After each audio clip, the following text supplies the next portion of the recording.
নমস্কার সবাইকে। আজকের পর্বে তোমাদের সকলকে স্বাগত জানাই। আজ এই খেজুর গাছটা কাটবে, যে দাদা খেজুর গাছ কাটে উনি এসেছেন। দেখো কত বড় খেজুর গাছ, আর এই দাদা কত তাড়াতাড়ি উপরে উঠে গেল, এখন গাছ কাটতে শুরু করেছে। এই গাছটায় অনেক রস হয়।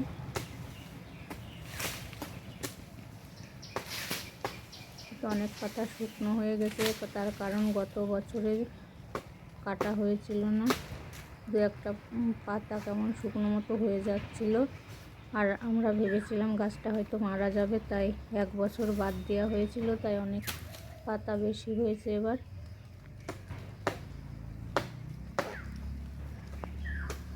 এবছরে আবার ঠিক হয়ে গেছে, আশা করছি অনেক রস হবে।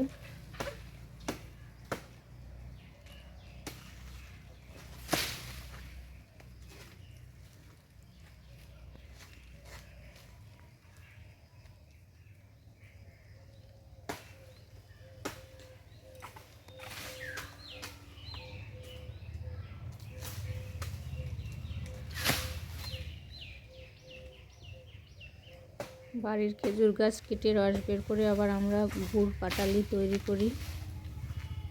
বাড়ির গাছের রসের একটা স্বাদ আলাদা, তাছাড়া কোনো কিছু ভেজাল থাকে না, এর মধ্যে সঠিক জিনিসটাই পাওয়া যায়।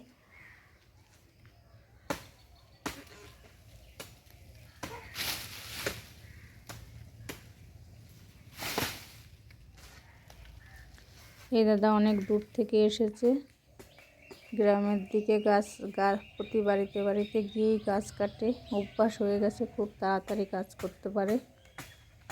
দেখো কত তাড়াতাড়ি কাটছে, আর এত উঁচুতে উঠে গাছ কাটছে, একটুও ভয় পায় না, খুব ভালো গাছ কাটতে পারে।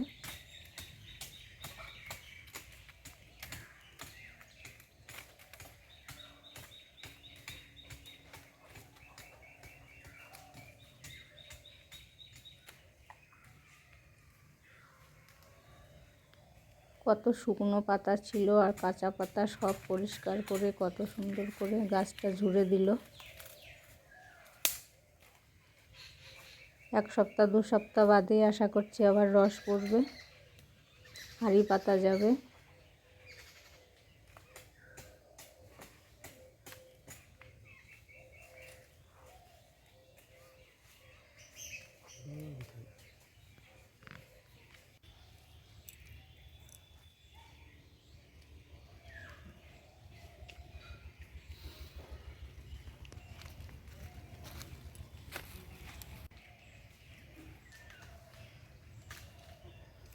দেখো বন্ধুরা, গাছটা কত সুন্দর পরিষ্কার হয়েছে, আর দাদার কাটা হয়ে গেছে, নেমে চলে আসছে।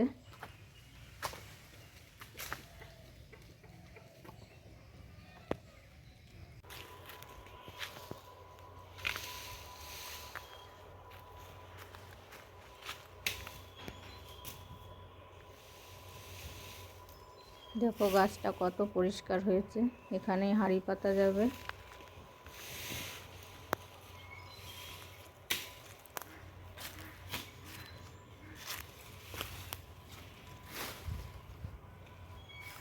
এদিকে গাছের নিচে যে পাতাগুলো পড়েছিল সেগুলো আমি বেছে বেছে পাটি তৈরি করার জন্য রোদে শুকাবো, আর যেগুলো নষ্ট হয়ে গেছে সেগুলো রোদে শুকিয়ে জ্বালানি হিসাবে ব্যবহার করা যাবে।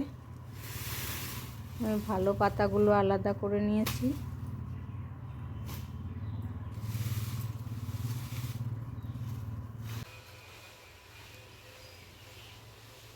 এই পাতাগুলো আমাদের উঠোনে অনেক রোদ পড়েছে, রোদে দেব।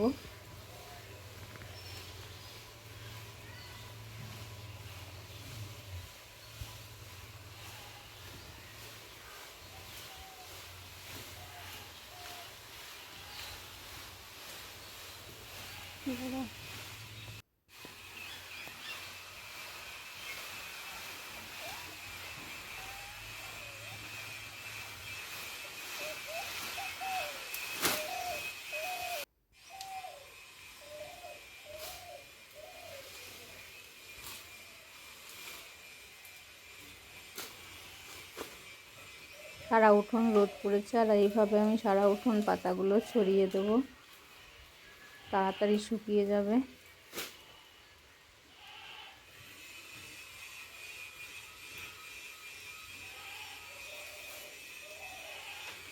এটা আবার সন্ধ্যাবেলায় গুছিয়ে ঢেকে রাখতে হবে। শিশিরের জল পড়লে আবার পাতাগুলোতে কালো দাগ হয়ে যায়। এভাবে প্রতিদিন রাতে ঢেকে রেখে পাতাগুলো শুকিয়ে ঘরে রেখে দেবো। তারপর আস্তে আস্তে পাটি তৈরি করব।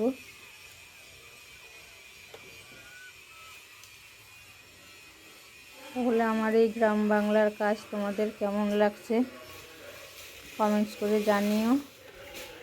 সকলে ভালো থেকো, পরের দিন দেখা হবে।